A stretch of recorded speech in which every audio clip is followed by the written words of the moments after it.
Assalamualaikum warahmatullahi wabarakatuh. Bismillahirrahmanirrahim. Alhamdulillahi wa kafa. Wassalatu wassalamu ala imami ahli safa wal wafa. Sayyidina Muhammadinil Mukhtaril Mustafa. Wa alihi ahli safa. Wa sahbihi ahli wafa. Wa man tabi'ahum bi ihsanin waqtafa. Amma ba'du. Saudara-saudaraku yang dirahmati oleh Allah subhanahu wa ta'ala.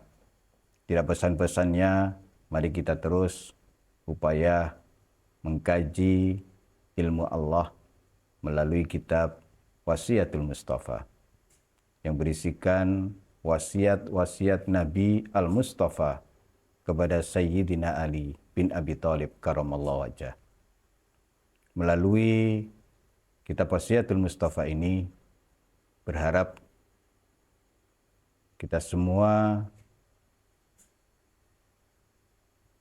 mendapatkan pelajaran ilmu yang bermanfaat yang kita jadikan sebagai pegangan hidup di dunia dan di akhirat. Oleh karena itu, mari kita buka dengan Ummul Quran, Ummud Doa, Suratul Fatihah. Semoga Allah membuka pintu hati kita masing-masing untuk kemudian dianugerahi kefahaman demi kefahaman akan firman Allah dan sabda Rasulullah sallallahu alaihi wasallam. Ala hadhihi niyyah wa ala kulli niyatin salihah. Al-Fatihah.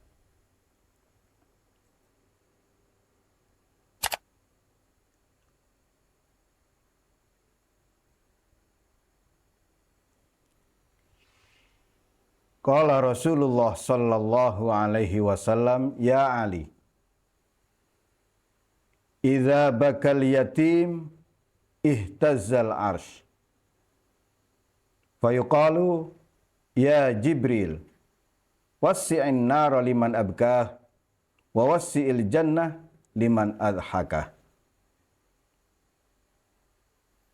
Melanjutkan wasiat Nabi kepada Sayyidina Ali. Wahai Ali, ketika anak yatim menangis, arsy bergoncang. Kemudian dikatakan, wahai Jibril, luaskan neraka bagi siapapun yang membuat anak yatim menangis. Dan luaskan surga bagi siapapun yang membuat anak yatim tertawa. Singkat, padat, dan cukup jelas.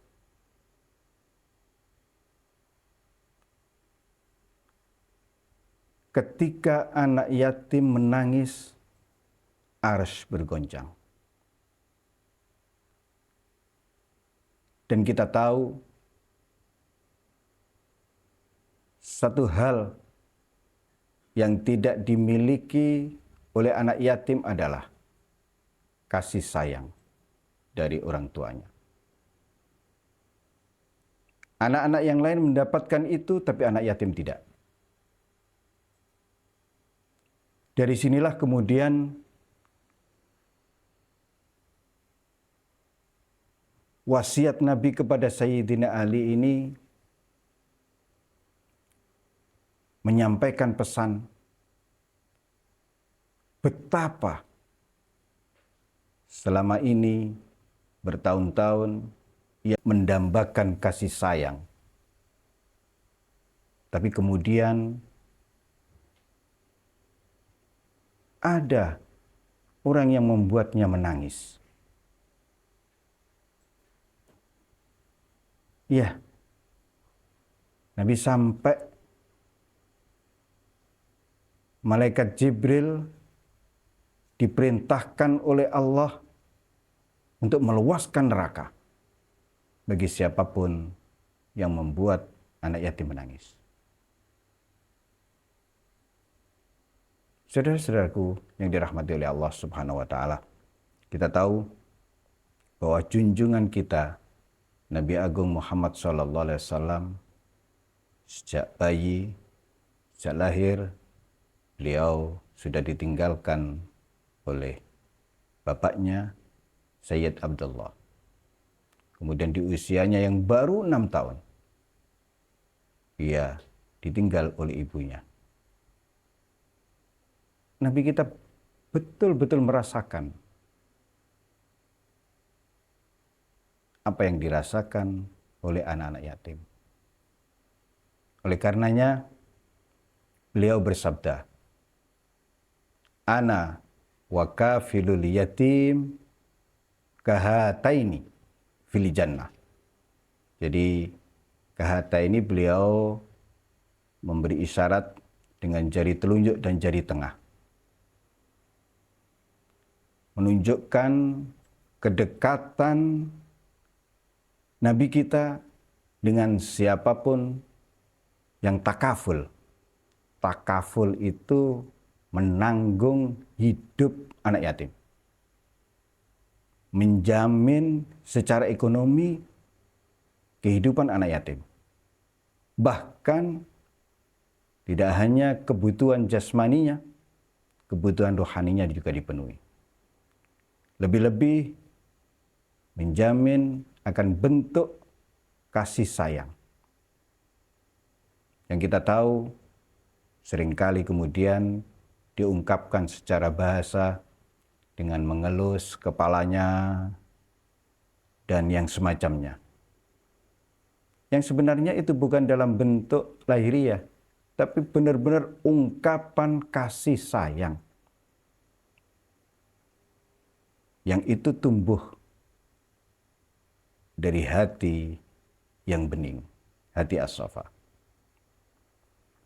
Siapapun yang sudah berhati as-safa, pasti ia diberi sifat rahmaniyah, diberi sifat kasih sayang oleh Allah kepada siapapun.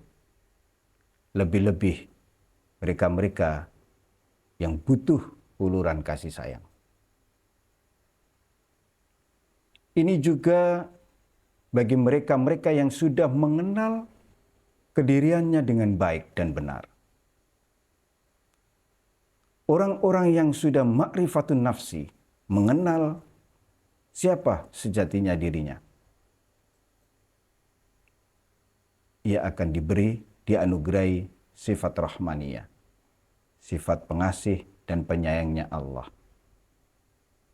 Jadilah ia kemanapun pergi, berjumpa dengan siapapun, lebih-lebih pada mereka yang butuh uluran kasih sayang, senantiasa mengulurkan kasih dan sayangnya.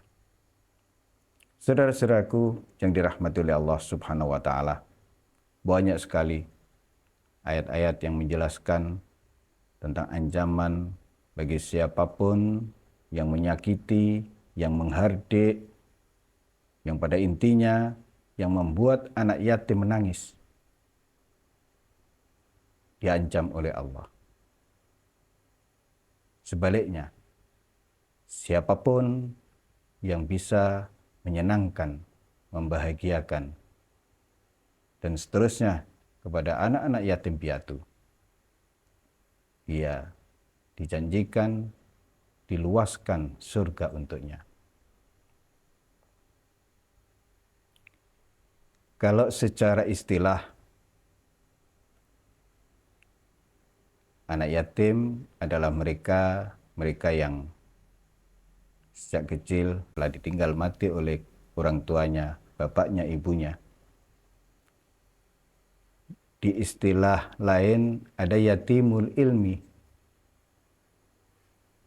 ada yatimul adab.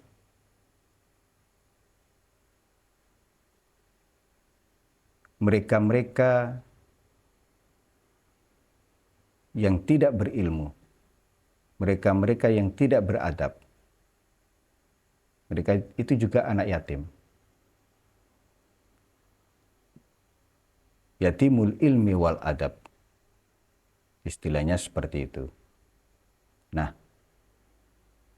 dari sinilah kemudian kita diperintahkan untuk berbagi kasih sayang kepada siapapun, kapanpun, dan dimanapun.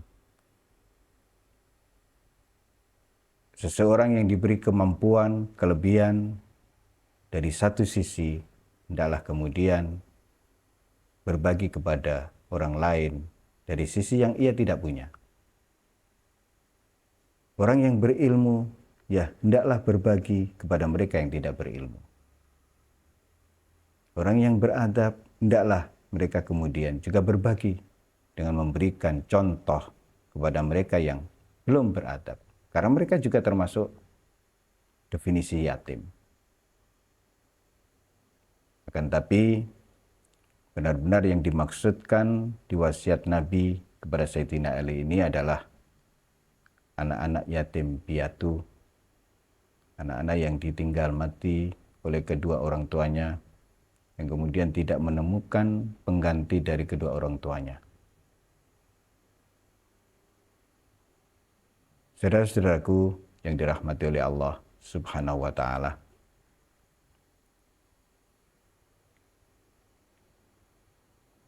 kita tahu bahwa salah satu hadis kisah yang amat populer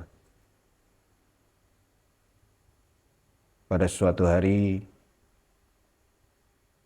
sepulang dari melaksanakan sholat Idul Fitri, Rasulullah kemudian menjumpai seorang anak. Ia berada terpisah dari teman-teman bermainnya. Anak-anak yang lain merayakan kegembiraan Idul Fitri, tapi tidak dengan anak yang satu ini. Justru di hari kemenangan itu ia tampak murung, tampak sedih. Didekatilah kemudian si anak ini oleh Nabi kita. Anak ini ya mungkin karena rasa kecewanya, rasa jengkelnya, rasa negatifnya sudah bertumpuk-tumpuk. Wajar. Di kondisi seperti itu siapapun emosinya pasti terganggu. Ia tidak tahu kalau yang mendekati itu adalah manusia terbaik. Ditanyalah kemudian, "Wahai anak, ada apa? Sana pergi." Dan seterusnya. Ya, dengan penuh kelembutan, dengan penuh kasih sayang, Rasulullah bertanya kepada si anak itu, "Kenapa kamu murung? Kenapa kamu sendirian? Kenapa kamu tidak bermain dengan teman-temanmu? Kenapa?" Dan seterusnya. "Kok bajumu yang paling jelek dibanding teman-temanmu bajunya yang baru semua?" Ia kemudian menjawab ringkasnya, "Bapakku telah mati. Ikut berperang bersama Muhammad. Kemudian ibuku menikah lagi. Saya ditinggalkan sendirian. Seluruh hartaku dibawa oleh ibuku." Langsung Rasulullah menunjukkan kasih sayang beliau yang luar biasa. "Maukah kamu menjadikan Hasan Hussein sebagai saudaramu, Fatimah sebagai bibimu, Ali sebagai pamanmu, dan aku sebagai orang tuamu?" Ia kemudian baru sadar si anak ini bahwa orang yang di hadapannya adalah manusia termulia. Diajaklah kemudian si anak itu ke rumah Rasulullah. Kemudian dimandikan, diberi baju baru, dan seterusnya. Sontak setelah itu ia bertemu dengan teman-temannya. Teman-temannya heran, "Kenapa kamu? Yang tadinya kamu kelihatan murung, kelihatan gelisah, sekarang tampak bahagia, senang." Ia berkata, sekarang saya sudah punya bapak, Rasulullah sallallahu alaihi wasallam. Dan seterusnya dia menceritakan kebahagiaannya di hari Idul Fitri itu. Hingga teman-temannya sampai berkata, kenapa orang tua saya tidak meninggal saja, biar saya juga diambil anak oleh Nabi. Nah, saudara-saudaraku yang dirahmati oleh Allah Subhanahu wa taala, setidaknya kita bisa mengambil pelajaran dari kisah yang sangat populer ini. Semoga dari wasiat Nabi kepada Sayyidina Ali ini mengetuk hati kita masing-masing untuk sedikit berbagi kasih dan sayang kepada siapapun yang membutuhkan itu. Lebih-lebih kepada anak-anak yatim piatu, kepada fuqara, masakin, kaum du'afa, dan seterusnya. Semoga Allah senantiasa mencurahkan kasih dan sayangnya kepada kita semua, sehingga dengan modal sifat rahmaniyah, sifat kasih sayang itu, kita bisa berbagi kasih, berbagi sayang kepada anak-anak yatim, kaum du'afa, mereka-mereka yang dilemahkan dari posisinya. Hadanallahu wa iyyakum minat tawwabina minal mutatahhirin wa adkhalana wa iyyakum fi zumrati ibadi sholihin al muslihin. Wassalamualaikum warahmatullahi wabarakatuh.